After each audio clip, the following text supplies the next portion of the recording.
Hello friends, कैसे हैं आप लोग। नमस्कार, स्वागत है आप लोगों का आज की वीडियो में। जैसे हम पहले वात और पित्त के बारे में बात कर चुके हैं, आज हम लोग कफ प्रकृति के बारे में बात करेंगे। बाकी दोनों प्रकृतियों की तरह आज हम कफ प्रकृति के बारे में जानेंगे कि कफ प्रकृति क्या होती है, कफ प्रकृति के लोगों को मॉर्निंग में सबसे पहले क्या पीना चाहिए और कौन कौन सी प्रिकॉशंस लेने चाहिए और अपनी लाइफ स्टाइल में क्या सुधार करना चाहिए। तो चलिए शुरू करते हैं।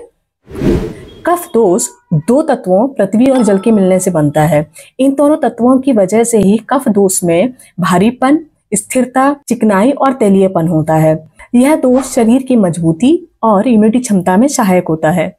कफ दोष बाकी दोनों दोषों वात और पित्त को कंट्रोल करता है। अगर ये हमारे शरीर में कम हो जाता है तो हमारे शरीर में वात और पित्त बढ़ जाता है। इसलिए इस दोष का बैलेंस में रहना बहुत जरूरी होता है।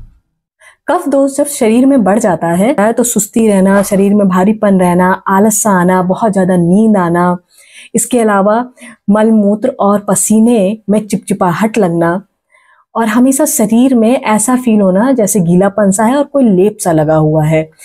अंगों में ढीलापन महसूस होता है, बहुत ज्यादा डिप्रेशन रहता है और नाक से और आंखों से बहुत ज्यादा गंदगी आती है। और इसी के विपरीत जब कफ दोष कम हो जाता है तो शरीर में रूखापन, कमजोरी महसूस होना, नींद बहुत कम आती है, हर टाइम शरीर के अंदर एक जलन सी महसूस होती है। कुछ अंग जैसे हृदय हो गया, सिर हो गया, फेफड़े हो गए या हड्डियां हो गई, उनमें बहुत ज्यादा खालीपन सा महसूस होता है। अब जानते हैं कि मॉर्निंग में सबसे पहले कफ प्रकृति के लोगों को क्या लेना चाहिए जिससे उनको लाभ मिल सके। आप सबसे पहले एक छोटा सा अदरक लेके उसे कद्दूकस कर लें। कद्दूकस करने के बाद नियर अबाउट 1 चम्मच होना चाहिए। अब इसमें आप 1 चम्मच शहद को अच्छे से मिक्स कर लें।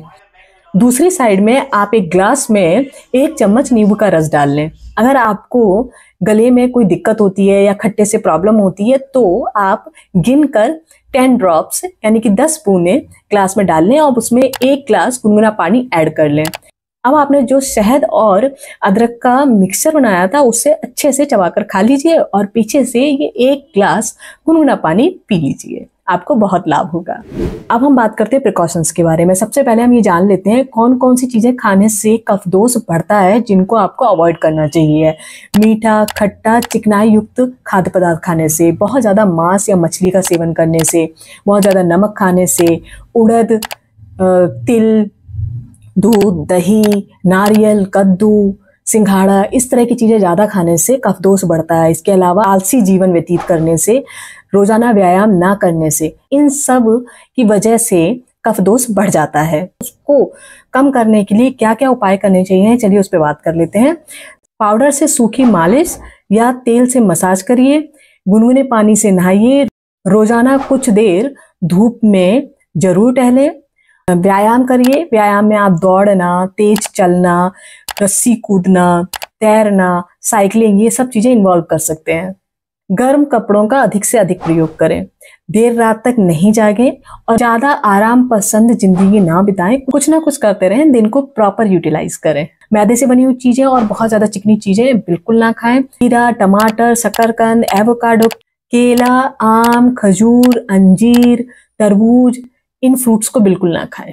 और इसके विपरीत अगर कफ दोष कम हो जाता है तो उल्टा करना शुरू कर दीजिए। दही चावल खाएं, दिन में आराम करें क्योंकि दिन में सोने से कफ बढ़ता है। इसलिए अगर कफ दोष कम है तो आप दिन में सो सकते हैं, इससे आपके शरीर में कफ बढ़ जाएगा क्योंकि कफ को बैलेंस में रखना बहुत जरूरी है। अगर बॉडी में वात और पित्त बढ़ रहा है तो दिन में आराम करिए, इससे कफ आपका बढ़ेगा और बैलेंस में आ जाएगा।